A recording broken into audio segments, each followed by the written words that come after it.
You ready to do this? I'm ready. I'm excited. I'm so nervous. Okay. Welcome to In the Lobby podcast. I'm so pumped to be sitting here doing this with you. I'm Cass. This is Roger over here. So excited that we're doing this podcast together. Yep. Are you excited? I think the biggest thing is that it's been a long time coming. You know, I'm happy to have a stage and a platform where we get to enjoy some of the conversations we have in private and put it on a camera. For sure. Yeah. And I mean, I feel like I've already known you for a long time. Like, how many years now? Like 2 or 3 years. That's crazy. And we met at here in Austin. Yeah. At Wanderlust Wine Company. I feel like COVID just makes me forget how much time has gone by. Like, I mean, 3 years? And before that, we were enjoying ourselves, grabbing wine at Wanderlust. Yeah. I mean, that was like 3 years ago. And, like, I just have to give a huge shout out to Sammy, who runs Wanderlust. Oh, yeah. Great guy. Yeah. Like, the things that they're doing there with their tap wine is so cool. Have you been to the second location? I have, Okay. yeah. I have not yet. Yeah. But, I mean, the Wine Wednesday event that he was having for a while there, it was such a good networking event, and that's where I met you. Yeah. And that's where we kind of became friends. I was prospecting. I was at work, off of work. Like, you were in my book of business at a CRM company I was at, and I was trying to get you to become a client. You gotta talk louder. I was trying to get you to become a client. Yeah. Hold on. Sorry. I'm going to take a breather for a second, but you've got to talk louder. Really? Mm-hmm. Okay. Maybe I should move it closer. I just think it's like no, it's fine. Okay. Yeah, we'll just jump back into it. Fine. Yeah, so we are at Wanderlust, and you were trying to prospect me as a client for a CRM company that you were working for. I was hunting when I was off of work, yes. Yeah, and I told you, I said, Roger, if you're going to try and have me use your CRM that you were trying to sell me, then you're going to have to buy me a drink. And I used that tap to my advantage. Yeah, the wine tap for sure. And I don't even think you were drinking wine. You were drinking, like, the margarita mix. Yeah. Big tequila guy over here. Yeah. Do you not drink wine? I'm a red wine guy, but I just have a hard time to chug it or enjoy it any other way than over some good music, at home watching a movie. If I'm chugging red wine, we have a problem. Yeah. And I mean, I know that even when I met you at Wanderlust, you were, like, talking to another chick. Yeah, I sure kind was. of. And I just came up in there. I was like, you know what? This guy's trying to sell to me, so I know I can get a free drink out of him. Absolutely. And sure enough, you were a gentleman, and you bought me a drink, because that was a little bit pushy. Yeah, I think that was one of my friends while I was there, but either way, you took the authority from that conversation, and you definitely got yourself a drink for sure. Yeah. So, I mean, we kind of became friends there. Yeah. I mean, I met somebody that I definitely respected the way in which you engaged in conversation, and I definitely was for sure trying to get you to become a client while I was at the other company. But I think the more important thing was as I grew to respect you. I think you have a presence to you. You're not afraid of anybody, and you don't really take any shit. So kind of mean. Yeah, I mean, that's somebody I want in my company, to be honest with you. It was funny because, like, we hung out then, and then we kind of stopped hanging out for a little bit. Yeah. And then you needed a job at one point. I sure did. And I did my best. I helped you get a job. We kind of became coworkers. I feel like you set me up with a conversation with someone you knew I would get along with, and it just hit off. I mean, huge respect to that guy. I have a lot of respect for him and for him to give me the opportunity. But I don't want to talk about him. Yeah, I mean, I hear cutting you, it. Right? I think it was just more... You network appropriately, and you're a connector. I think that's another thing why I definitely enjoy you in my company, in my community of people. You're a connector, and so am I. We know a lot of people, and it's always nice to connect people you know will get along. And I think we both kind of have that answer sometimes. No, I love that you're saying that because I feel like I'm such a connector. Yeah. And it cracks me up though because I feel like I'll piece people I know together and then they'll make so much money from like the connections I've like thrown their way. You're like, what about me? I'm like, I'm really leaving money on the table. Like I should be charging referral fees. I feel like you're just doing it for the right reasons. I am. Otherwise, it becomes manipulation. Oh, for sure. Yeah. But then, you know, our podcast, the premise of it, the name. Well, I think we got to give some more history, right? Like you know, I did ask to be on your podcast when it was just you. And you had your own show going, and I told you I really wanted to be a part, and you told me a flat out hell no. I forgot about that because when we were coworkers at the tech company we were working for together, I think this was like 2-3 years ago. No, it was like 2 years ago. 2 years ago now, yeah. Yeah, I was like developing my own podcast, and you asked me when I told you that I was doing this, you were like, can I be a co-host? And I was literally like, fuck no. Oh, I was super excited. I thought I had the answer. Yeah, no, you were so ready to go. I thought it was sweet that you asked me, but I was like, look, this is a one-woman show, and I'm going to make this happen. And at the time, I was putting so much, like, equity and sweat and blood and tears, sweat equity into this little podcast that I was building, you know? Like, I was watching all of these YouTube videos about how to do a podcast. But was this like something you always knew you wanted to do? Because I feel like podcasting is something that's kind of like hitting off really recently. Yeah. But is this more of like a passion project, or you just were that kid that kind of like had a microphone in front of you when you were younger? No, that's a good question. But I first started trying to do a podcast in 2019, actually. Sure. Okay. And I recorded a clip, like a little podcast intro, and I posted it. And I got such, like, negative feedback from my friends. They were really mean. Was this on YouTube or what? I think it was hosted on, like, Spotify. Like, I was doing it through a hosting platform.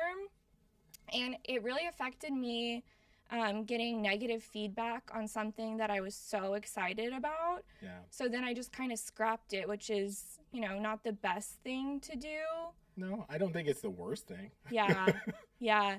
But then I feel like what happened for me and why I really got re-involved in the podcasting space is I swear this is the last time I'm talking about this.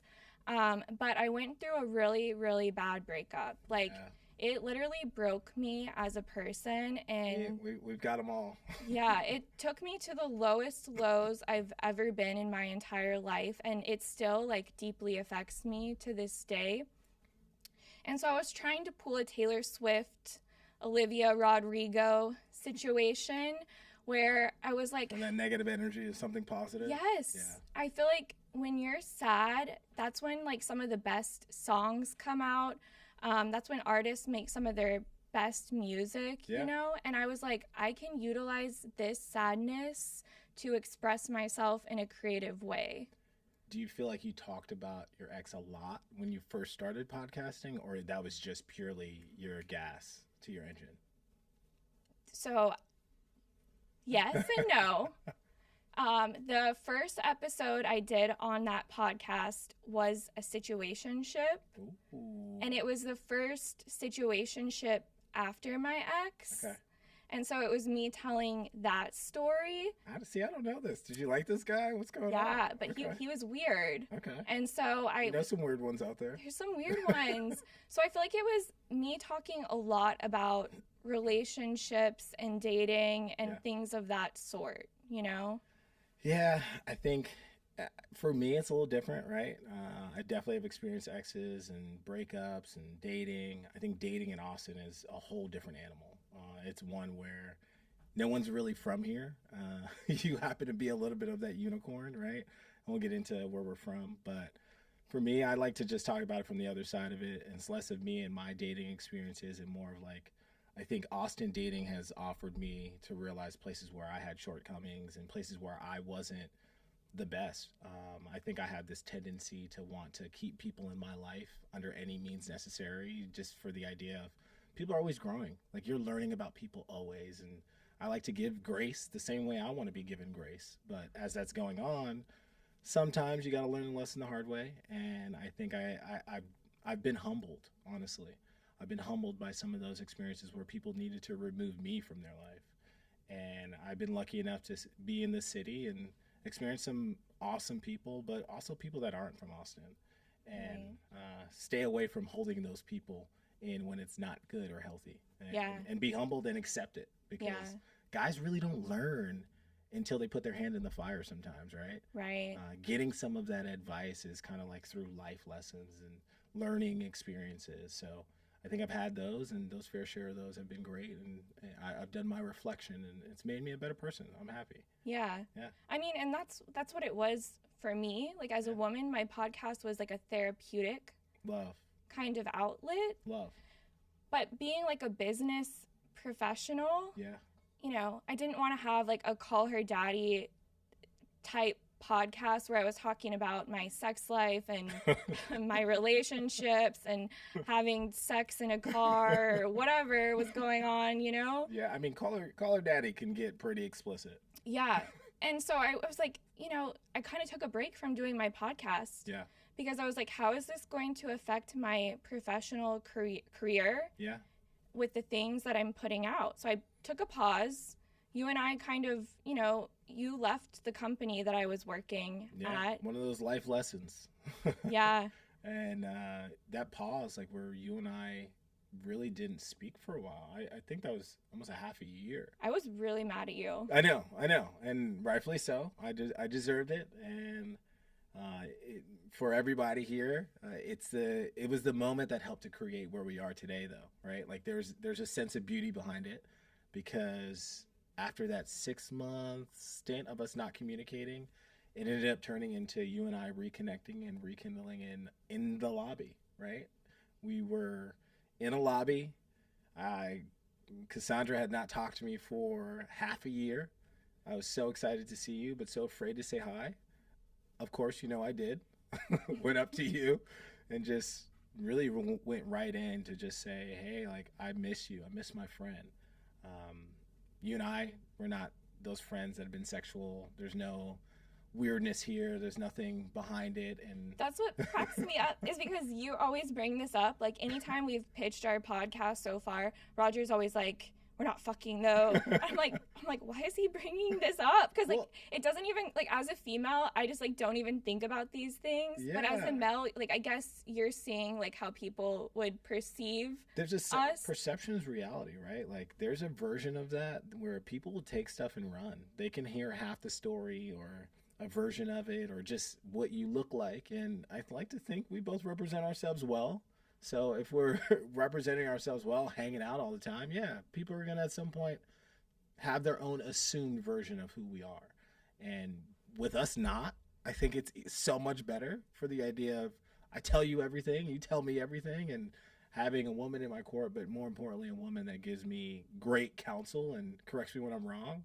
It's pretty fun, honestly. I'm growing every day. Yeah. And I love it. I feel like we have like a great like business like partnership relationship. You're my dog. I know. And just so any guys know, I'm single, so we are putting Cassandra on the market. So it's so funny. Yeah, I mean, and that was like kind of where this like idea sparked from us doing this podcast together, was after like we rekindled things in the lobby. We were like, we're gonna call our podcast In the Lobby, because a lobby is where you hear a lot of different conversations. You hear a lot of people talking. And we were like, we want to hear people's stories at a deeper level, you know? I mean, you accepted mine, right? Like, you accepted mine at a deeper level in that lobby. And it was one where that was like our moment. And it was like that light bulb went off. And we reconnected, a day or so later, and just thought to really go on with this podcast. And I think that was the day you accepted me to cordially be your co-host. Yes. And like, I'm tough. Like, I'm not like an easy person to like get into like my inner circle, my inner world. Not at all. And, you know, maybe some of that comes from like hurt and like being hurt by people in the past. But when I decided to do this with you, that was like a big thing, saying like, Roger's in my circle and we're going to do this together. Yeah. You know? I think there's a version of like, you've just been somehow directly associated with my circle by knowing people who have been in my circle, or just being around the right moments, whether it be a coworker, Wanderlust where we first met, in my book of business when I was hunting you to become a client. You just always have been associated with the right circles around me. And I respect you for it. Everyone respects you, and I'm very happy to be associated with you. That is so nice. Yeah. Like, so sweet. Yeah. And I mean, I feel like that's what makes Austin so special is like this, it is like a small. We would have never met. Yeah. If it wasn't for Austin. I know. It's like a very special, small network that's growing. Yeah. But that's what I wanted our podcast to kind of encompass together. It's like I've lived here since I was 3 years old, and I'm 29. Well, I'm at like 6 years now. Yeah. And that's what I'm saying is like living here so long, I feel like I know everybody. Yeah. And I do feel like I'm a connector. Like I have friends, Brad, Amy, and Justin. Yeah. They went on Shark Tank, did Beatbox Beverages, had Mark Cuban invest in their business. I was right investor. Right investor, right? But they're out of Austin. Yeah. I have friends, Joe and Travis and Becca, who Were they one of the couples that like pitched their idea on Shark Tank, or how'd they know Mark Cuban? Saw Brad, Justin, and Amy. They went on Shark Tank and pitched it to Mark Cuban. I gotta go watch this episode. Yeah, it's a really good episode. Yeah. So I know them, like, you know, my friends Joe and Travis, who are Amazon sellers. They're a top 100 Amazon seller. Their company did 100 million, I think, last year. I mean, even this podcast studio we're sitting in, my friends Jake and Ryan have built out this business, Pouch 6 Studios. Yeah. It's just great guys. They're really good guys. Such good guys, and I'm so proud of them. Yeah. Like seeing the way that they've grown their business, and if anyone ever needs a studio, Pouch 6 Studios. They got a nice Batman Robin thing going on. They really do, yeah. And that's what I feel like is so nice. I'm not sure who's who. I feel like they switch any given moment. Yeah. I feel like having this network in Austin and just seeing my friends and growing up with them and seeing this successful circle of people that really is in Austin. Yeah. I mean, for me, it's like I definitely have similar circles. I mean, we've already discussed a version of that, but I mean, I feel as if I have the bug. A lot of my friends are on dating shows, and one just most recently won, The Bachelorette. Nate, what's going on, man? Miss you. Shoot your boy a text. I'm tired of reaching out. You need to make this even and fair, man. And one of our guests for this season, Mike Johnson, great guy, totally close to my circle. We know a lot of the same people. But more importantly, I think you meet people that you're supposed to know for a long time here in Austin. I don't feel as if any of the friendships that I've had have been short-winded or even on a version of fake or false. You get to really meet some genuine people here because a lot of people aren't from here and they're looking for their own version or sense of community. So in the lobby, you're going to be able to meet some other great people that might inspire you for an idea or two for your own. I mean, I'm just, with what you're talking about, I'm even just thinking we're sitting like literally in the collective gym here in Austin within the studio. But just even the collective is such a sphere of networking and connection and it's a vibe here. Community. So it's such a cool place to kind of get to host our podcast out of. Yeah. So I'm really excited about that. Are we working out after this? I got to get swole. I'm ready. Yeah, but I mean, that's what this is all about. And like people kept asking me, they're like, what am I going to get out of this show? What is the premise of In the Lobby? And what I want it to be is where people can really authentically share their stories. Yeah. Like no bullshit. Like I want people to be vulnerable and really like tell the story of who they are and how they got their success. And that's what's going to really inspire other people to achieve their own success. I mean, how many people have misconceptions about them, have versions of a story being told, how they reached their level of success, or even their greatest hiccup or their greatest pitfall in life is their stories being told about them, from someone else, right? So it's going to be a great platform where people really do get the ability to tell their side of the story. Separate of their side of the story, let people know a version of them that you're just not going to be able to get exposure on. I love that you said that, like especially the misconception piece. Yeah.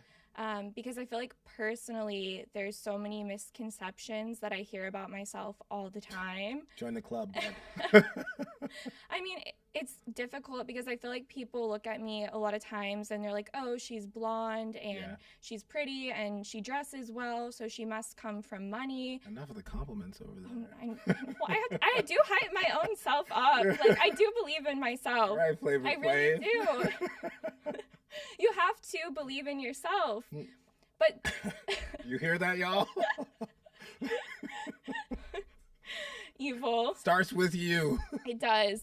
But, like, I feel like there's so many misconceptions about me, and it's like there's so much more than what people see than, like, what meets the eye. Oh, yeah. Like, I've been through a lot of hard things in my life and a lot of struggles that people would have no idea about because I don't talk about them. For sure.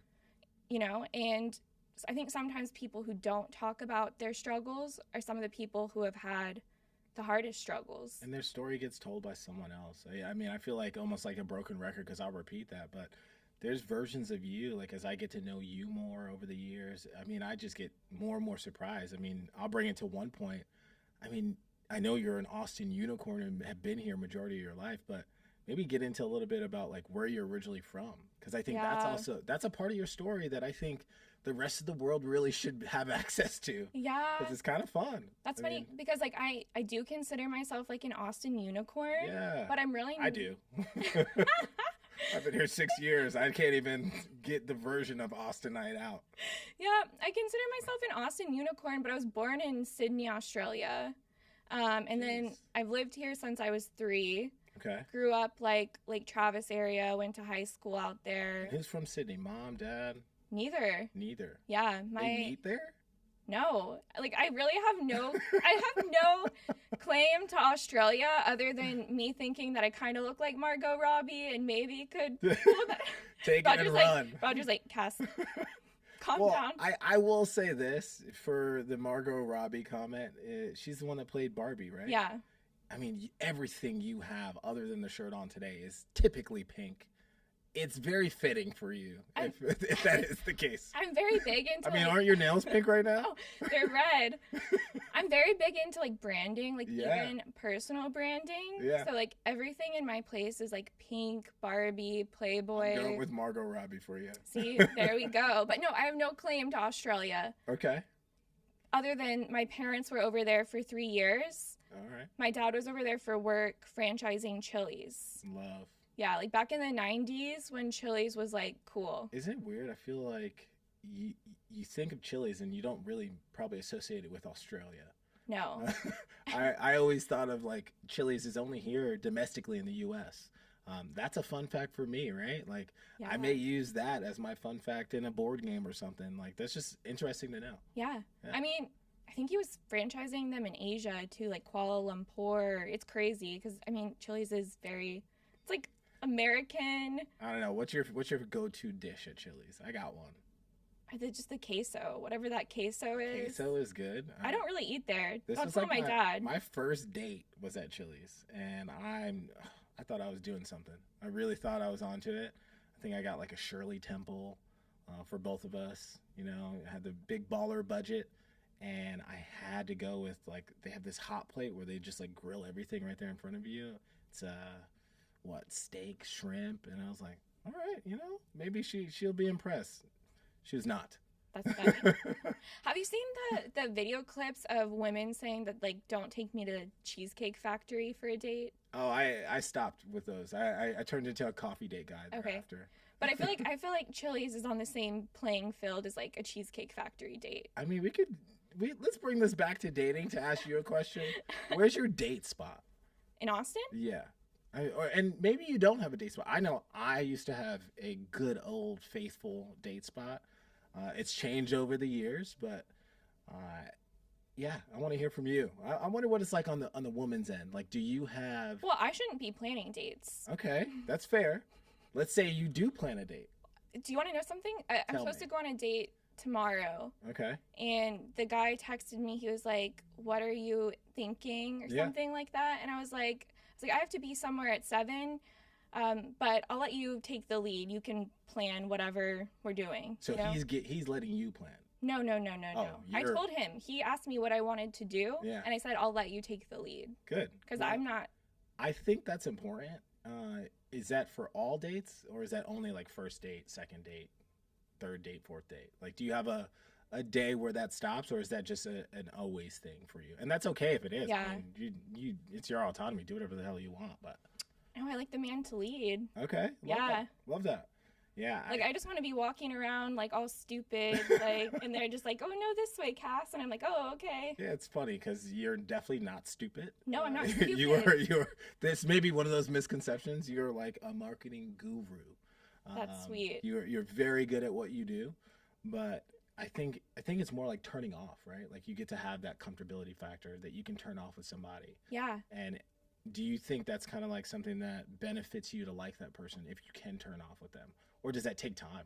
No, I want to be able to turn off with someone. I saw this meme the other day, and it was like, I want my man to treat me like a pet, and that sounds so bad. I'm going to get turned up for that. I don't think it's the negative That's not what I mean. I think it's funny because I do want to be pampered like a pet, first of all. Like, it's not even pampering. It's like, I feel like I'm in my masculine so much, like, with work. Oh, yeah. That I just want, like, a man that, like, for once, like, is like, oh, no, I'm, going to make dinner reservations here, be there at 7, gonna pick you up. I don't even think that's asking a lot. I think that's the bare minimum. Yeah. I can also say I understand because for you're really doing a lot of balancing during the day.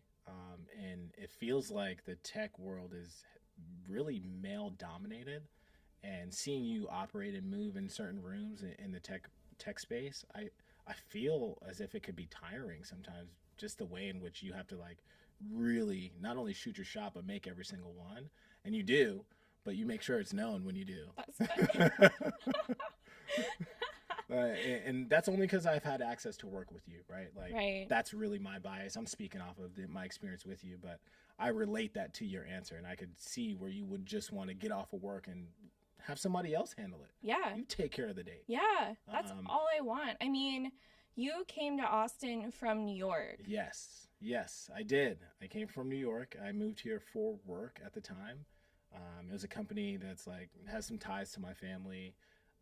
One where I thought it was going to be the place I forever worked at, and I retired.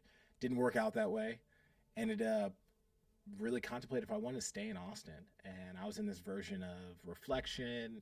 Also, I was in a relationship at the time and really didn't know what was next and trying to figure out, am I going to stay in Austin or leave? And I swear to you, Cass, every single time I tried to leave Austin, there was always something pulling me back, whether it be a job offer, a new experience, a way in which I could graduate to a new level of mental clarity or a better sense of self or a better sense of mental health. Like, this city has just done a lot for me. It's been a stomping ground, a healing ground, and it's also really just expanded my perspective on a lot. So I've been thankful to be here for, 6 years now. And coming from New York, I feel like in New York, everything's due yesterday. Like, there's nothing to where you're kind of sit there, enjoy things for a little bit. And plus, I like to talk. I don't know how many people were my biggest fan in New York.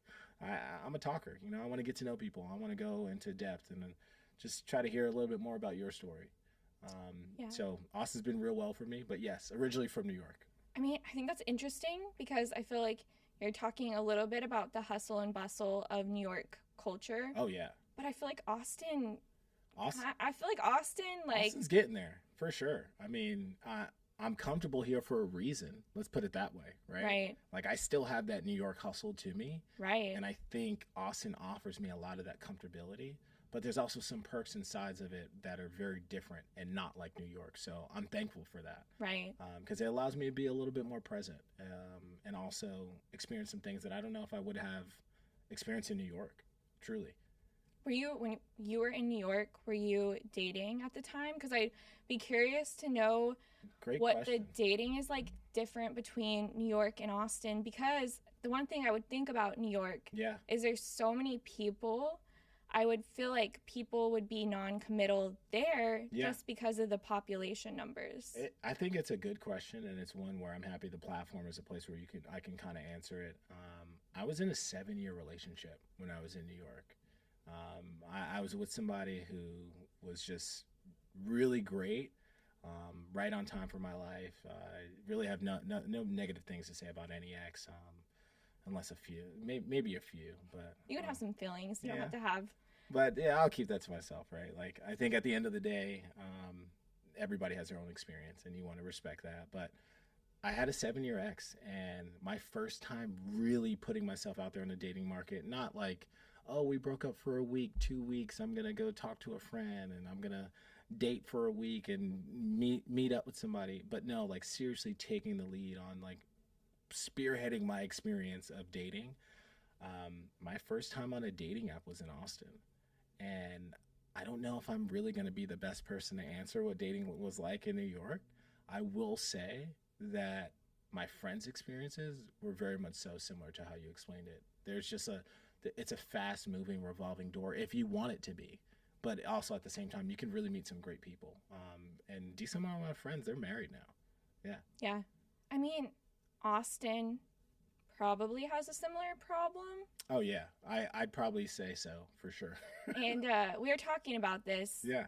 And, you know, and I feel like there's going to be times on this podcast where we're like conflicted with our, you know, answers on things because, Oh yeah. and that's what I love about having a co-host, because I'm coming in with my own like female perspective, Yeah. and then we got the male perspective over there. Because I was talking to you the other day about Peter Pan syndrome. Oh, in Austin, it exists. and I looked at you and I kind of started thinking about myself, Oh. and I was like, do I have? I thought you were gonna say, you looked at me and you're like, does he have Peter Pan? No, I wasn't gonna tell you that. I was like gonna say something negative about, like, you know, all the men have Peter Pan syndrome, but I was like, I'm 29 and I'm single. No, but I mean, what's the answer nowadays, right? Like, I think what you're doing is you're really putting your career first. And I think you've been in love before, if I could answer for you. Is that correct? Yeah.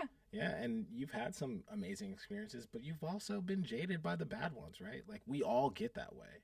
And it's just a matter of, like, how fast do you want to be, or, like, how far do you want to go in that healing process?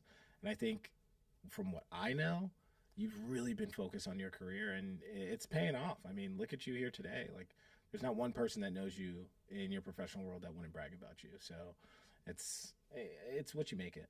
That's super sweet. Yeah. I think the thing for me, and like why I've stayed single for so long, is it's like the person, right? And like I'll go on dates with guys in Austin, and they'll do a lot of nice things. Like they'll take me to Uchi or to dinner. Is Uchi the answer? Like, no, this is what I don't understand. I feel like there's a big misconception around that. This is what I have a hard time with the men that I go on dates with, is like, I cannot be bought. Oh, love that. Like, that is love not that, Cass. what I cannot be bought. Me either. Yeah. And I think that they start realizing when they're taking me on dates, this is not going to be an easy process. Yeah. You know? And that weeds out a lot of people. What, if you feel that someone is trying to buy you, what is like your natural reaction? Is it to end the date, or is it to like try to get them to snap out of it and just be themselves and be a little bit more authentic? I have a hard time with this. Yeah. Because I feel like at the end of the day... Shoot, I have a hard time cutting people out of my life. Like, I know. Sometimes I've been the poison in other people's lives. Like, I've had to recognize that. Yeah. Reflect on it and get better at this. It's not easy to become better.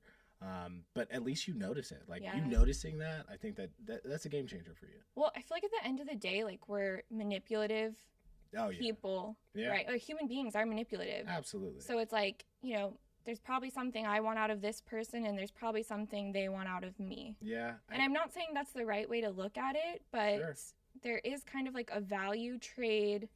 It's reciprocity, right? Right. Like, you want to sit amongst somebody, and I feel like we have that, right? Like, there's a version of reciprocity. I know that I can exist in a conversation with you, and you're going to tell me something or expose me to something that I haven't been exposed to or don't know, or maybe I'm not considering in a certain way. And I think we always want that in our relationships as well. There's probably just some more silos of dynamic that it touches upon, but yeah, I think that can be true there. Yeah. For sure. And I mean, I can tell when someone's trying to buy me. How? What's the first move? take me to a nice restaurant. This just happened. This just happened to me. I had a guy take me to a nice restaurant. I want to know if my restaurant, when I would go on dates, was like, did people think I was trying to buy them? Because I definitely was not. Well, this guy took me to a restaurant. He was talking to me, and he was talking about, like, bags that he had bought for women. Love this like, man. Purses. Like, he was asking me what my favorite designer brand was. Okay. And in my eyes, this is just me personally. Sure. I'm listening and thinking, this man is trying to pick up from me what brands I like, thinking he can buy me a bag and that I'll sleep with him, which is absolutely not the case. Not the case. I'd hope you take the bag, though. No, there's women that are very interested in that. Yeah. They really are. And sometimes I wish I was. Yeah. Because I'm like, go get your bag, sis. But I want something deep. I want something meaningful. Yeah. And a piece of fabric's not it. Well, I think the scarier thing for me is that people believe that that's it, right? Like, people will host or boast and brag about getting somebody something to say they're deserving of more because of that. Like, no, there's always an exchange of things, and it's just, it works out that way. It shouldn't be your be-all, end-all for any experience. Right. Yeah. Yeah.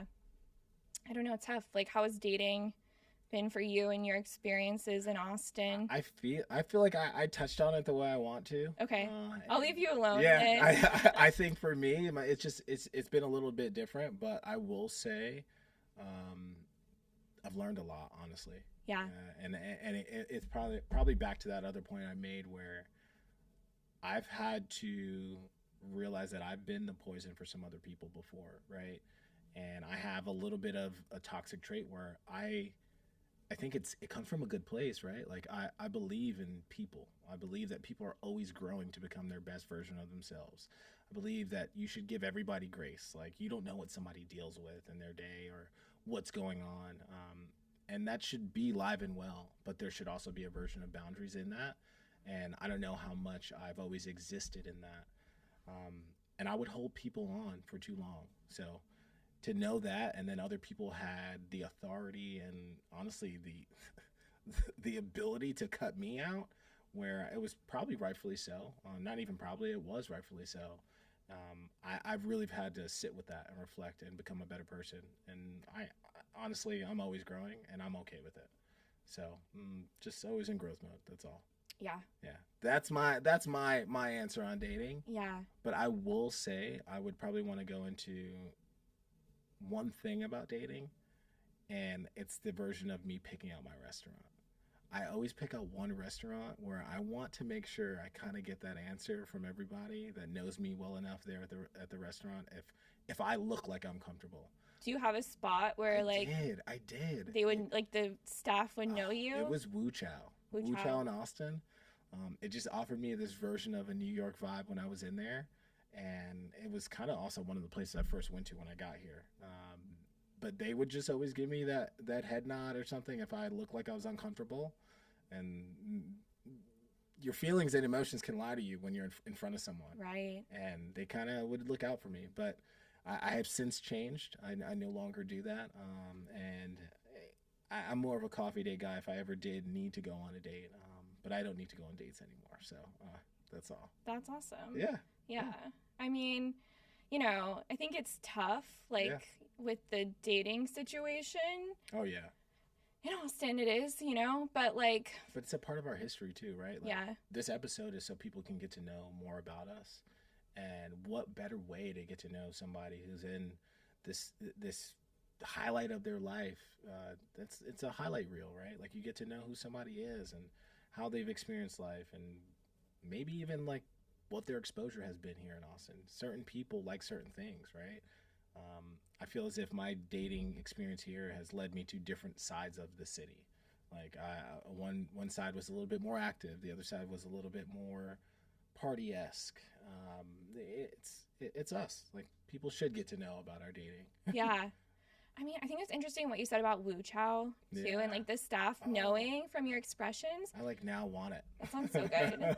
But I mean, when you're happy with someone you're on a date with, it's so evident. At least for me, I know I look like a giddy little schoolgirl, and there's so many times I'll go on dates, Yeah.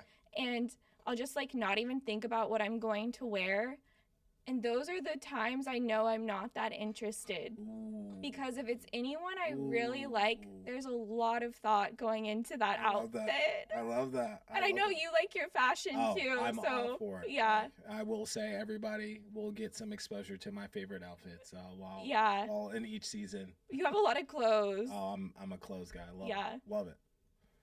Sneakers too. I'm a big sneaker guy. My sister, she's got me obsessed with sneakers. I think that's like a New Yorker. I feel like New Yorkers love sneakers. My sister and brother, probably both of them, honestly. My older brother, older sister, they just always had great shoe selection. And, you know, I was the younger brother, always trying to wear their stuff. And they would help me out. My sister, she was always fashionable with sneakers. So there was a time where I was the same size as her for sure. And I would wear her stuff.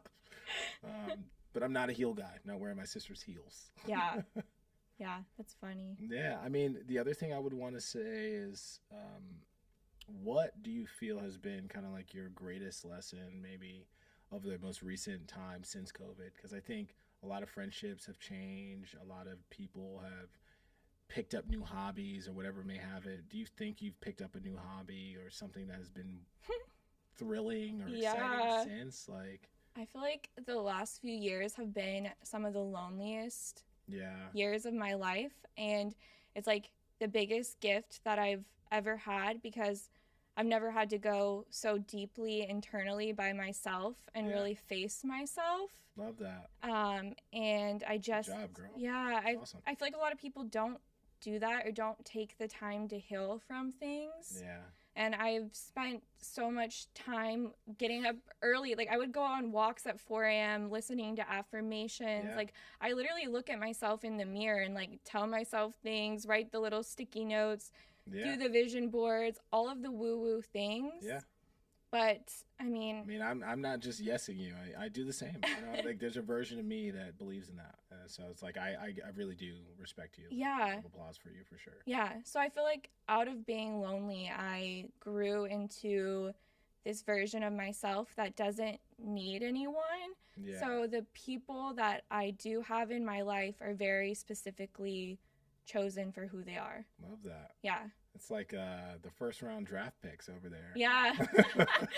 B team and C team are out. Goodbye. I love it. I will say I feel as if I have some of the same experience for sure.